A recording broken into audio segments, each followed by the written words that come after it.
Hiya! Hi guys, so I'm back for another book haul. Yeah, I know I've done a few book hauls recently, but I don't feel terribly guilty about it because books bring me joy. And this is a very special book haul because I recently found out via the wonderful method of Twitter browsing that one of my favourite secondhand bookshops in the entire world that I've ever been into, which is also located in my hometown, Armchair Books, was currently offering a bicycle book delivery service. So Armchair Books is located sort of just off the Grass Market near the Edinburgh Art College, and I've been going in there for years. I always find something fantastic. It's stocked from floor to ceiling with really interesting titles, and when we were able to go out shopping I always enjoyed a browse. Now obviously a lot of like small and independent businesses, including independent bookshops and secondhand bookshops, are struggling at the moment because they can't open up and we can't go and visit them in person, so they're finding new ways to sort of survive and for you to support them in the current climate.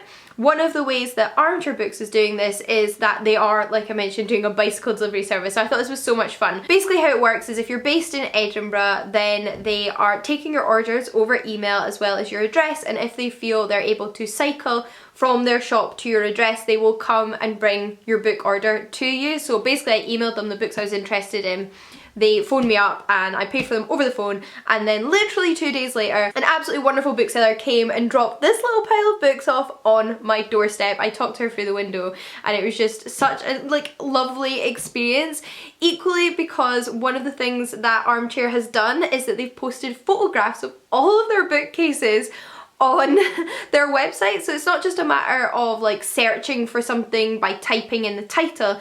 It's literally like browsing their bookcases in the shop. You can just sort of like go through all of the shelves in alphabetical order and see what is on offer, which is how I found all of these books. I didn't look for any of these authors or any of these titles specifically. I say that I did look for one author for my mum, but otherwise I just had a browse and it was really nice. I just sat on my computer, looked at what they had and picked these out. I ended up getting 6 books, and including the delivery service it all came to £21.50, which I think is pretty good for 6 books, and the delivery service, which was £3.50. But if you're not in Edinburgh, I will say that Armchair also are posting out books, so you can do the same thing. You can browse their website, look at all the photographs, place an order, and they will post it to you, I believe, internationally. So still check out their website even if you're not based in Edinburgh. And equally, just make sure to have a look at the sort of Twitter, Instagram and websites of your favourite secondhand and independent bookshops and see what services they are currently offering, because lots of them have different options. I know some here in Edinburgh have some sort of click and collect options, others are doing like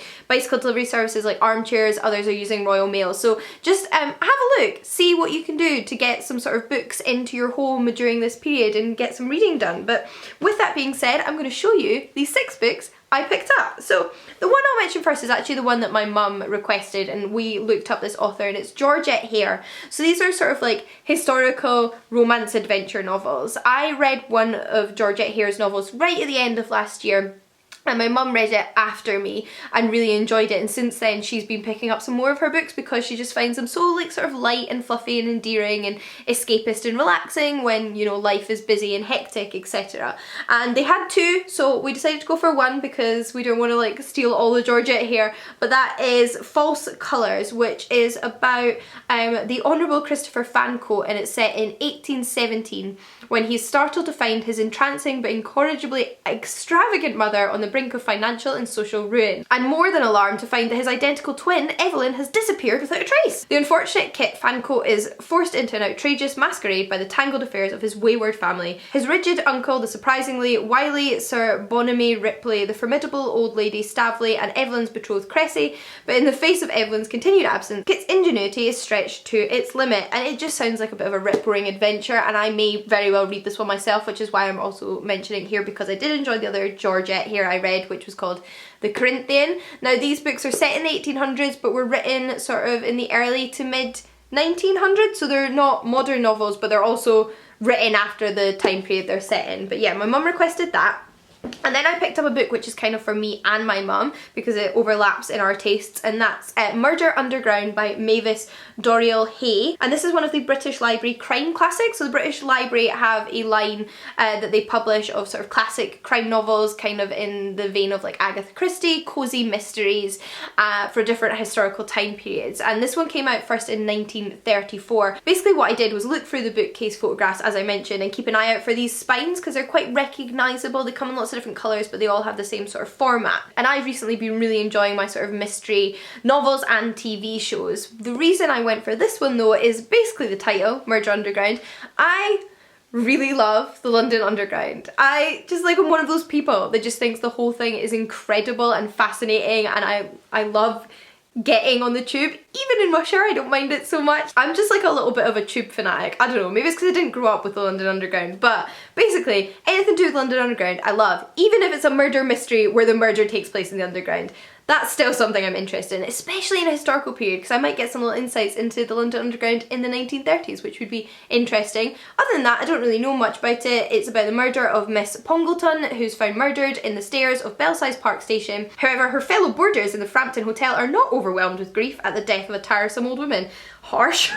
But they all do have their theories about the identity of the murderer, and to help unravel the mystery of who killed the wealthy Pongo, several of her fellow residents, even Tuppy the Terrier, have a part to play in the events that lead to dramatic arrests. So I just thought this might be kind of fun, and like I said, sort of in the vein of Agatha Christie, and my mum also likes this kind of thing, so she may very well read this as well. The next four, however, I can tell you now, my mum will not be reading because they're not to her taste, as they're all science fiction and fantasy books. So they do actually have a whole science fiction fantasy section in Armchair Books, and it's always where I start when I go there. Not just because it's the first few shelves when you enter the bookstore, but it's also because it's one of my favourites, and I was so pleased to sort of find like a little bundle of things. There are actually two authors in this pile who I had already read and enjoyed, and two that I've never tried before, so that should be fun. The first one by an author that I've already read and enjoyed is Umbria and Shadows by Patricia A. McKillip. This is the Science Fiction Masterworks edition, and I've read two books by Patricia A. McKillip. She's a sort of classic fantasy writer that has been releasing works since the 70s, and I really enjoyed what I've read by her in the past, so thought, hey, you know what? I'm gonna try some more Patricia A. McKillip. Kind of just went on the basis of the name as opposed to knowing much about the storyline. It is set in a kingdom where the crown prince is dying, and his son, the heir, needs to sort of like protect the crown from his sinister aunt who wants to steal the sort of kingdom from him, which just sounds like a bit of good fun. And Patricia A. McKillip is just a stunning writer. Like, she just writes beautiful, beautiful prose when it comes to her fantasy world, so I'm just looking forward to reading another book by her. Then another book by an author I'd read before is Kushal's Skean by Jacqueline Carey. So I've read Nama's Kiss in the past by her, and I really want to go back and reread that book actually, then continue on with the series, as I never did, and I'd like to read it all from the beginning again. But I really, really enjoyed that story, so when I saw this I thought, hey, I'm going to pick that up. I did double check beforehand, and I'm pretty sure this is the first in a series. It may very well be the first in a companion series to the Kushal's Dart series, which I know is also book one in our series, but it's the first in a series. I don't really care if it follows on from another series or it's a companion series, as long as this is a story arc I can sort of pick up from, so that seems to be the case. Other than that though, I don't know much about it, so I'll just read you the back. Imriel's blood parents are history's most reviled traitors, while his adoptive parents, Phaedra and Jocelyn, are Terdange's greatest champions. Stolen, tortured and enslaved as a young boy, Imriel is now a prince of the blood, in a land that revels in beauty, art and desire. It is a court steeped in deeply laid conspiracies, and there are many who would see the young prince dead out of fear that he has inherited his birth mother's dangerous gifts and craving for power. As he comes of age, plagued by dark yearnings, Imriel shares their fears. Searching for wisdom, the prince is trapped inside a web of manipulation and murder where Imriel must face his greatest test, to find his true self. I feel like we have some overlapping themes between these two books, but they're both authors I enjoy and would like to read more by, so it seemed worth picking these up.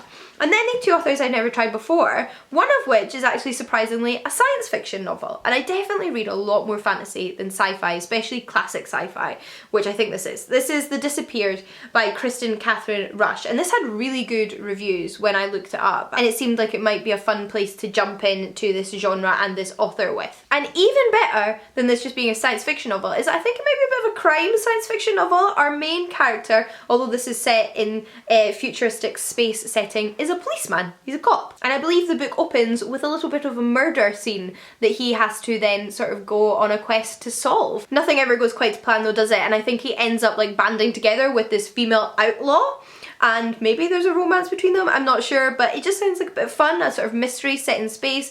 Maybe it'll get me more into the sci-fi genre. Like I said, I haven't really read as much of it as I have of fantasy, so I'm kind of here to give it a try. I've been thinking more and more recently that I'd like to get into more sort of like high space set sci-fi, if that makes sense. And then last but not least, we have The Broken Crown by Michelle West, which I believe is an Asian inspired fantasy novel. I've never read any Michelle West before, but she has sort of been on my list of kind of classic fantasy authors from the late 1900s I've been meaning to check out, and this is the first in a series, so I thought, yeah, okay, I'll get that. On the back it says that Torleon, the heart of the Dominion of Anagar, where the games of state are about to become a matter of life or death, and where those who seek to seize the crown will be forced to league with the treacherous, cunning ally. Torleon, ancestral seat of power, where Serra Diora Maria di Marano, the most sought after beauty in the land, sorry about the beep, a woman betrayed by all she holds dear, may strike the first blow to change the future of Dominion and Empire alike. Averlane Aramelas. I mean, this is like just like true 20th century fantasy with all like these really long sort of like words. But now the realm is on the brink of a far greater confrontation, faced with an unholy alliance that could spell the end of freedom for all mankind. I'm not gonna lie, I don't really get much from that blurb. I don't really know what this book's about.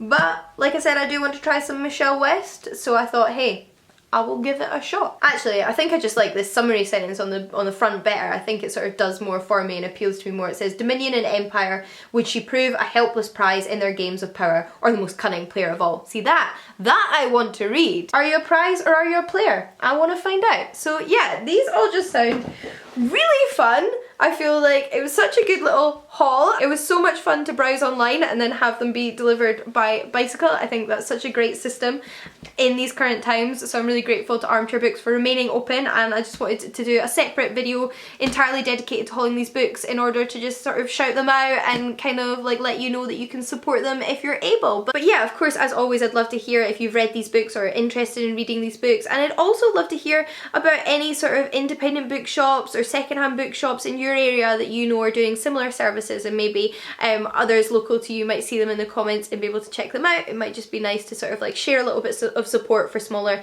independent businesses as well. So yeah, until next time, happy reading, and I'll see you again soon. Bye guys!